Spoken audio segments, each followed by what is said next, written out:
this GameStop Mark II?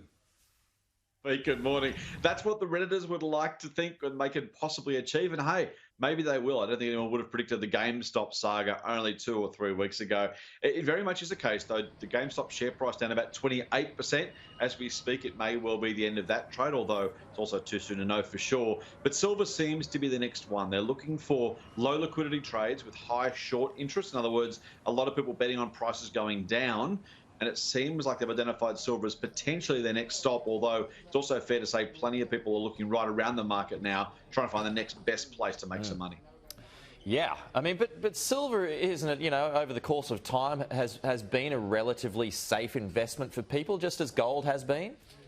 Look, it goes up over time, slowly but surely, and that's absolutely true. Of course, don't forget, this is a very different trade these guys are trying to put on. They're trying to create a super short-term short squeeze. Try saying that quickly. They're basically trying to make sure they can overwhelm the shorters with a whole lot of buying at one time and effectively break that short trade. So even if it is a good long-term investment, those who are betting on it going down in the short term are now being absolutely taken to task, or at least that's the attempt, by people who are trying to make them feel some pain. These Redditors have created a thing here, haven't they? So, I mean, this is not going to be the end of this. There's going to be more, right, Scott?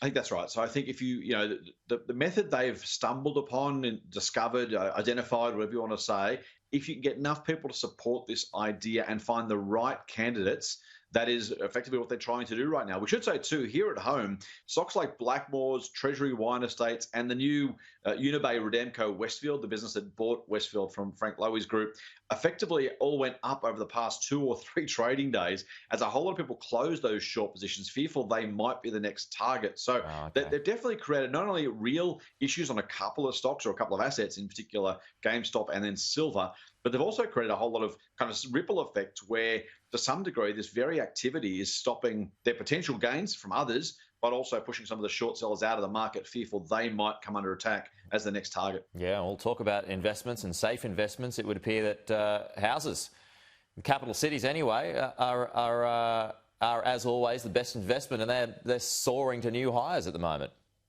Wow, this is phenomenal, Pete. I mean, some numbers showing a 30% gain in as little as 12 months in some houses and some regions, which is just phenomenal when you think about the 12 months we've just had. I think every time we talk, we reminisce about the fact that 8-9 months ago, this could have been a terribly long and deep recession.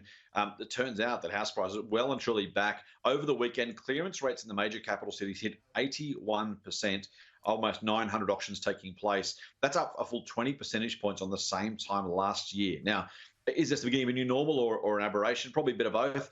We know, of course, coming off the back of a tough year, you'd expect maybe there to be some pent-up demand. On the flip side, rates are low and staying low. We've got the RBA decision, of course, today. And people simply happy to say, well, I've got some money in the bank. I've saved some cash. I've got the deposit.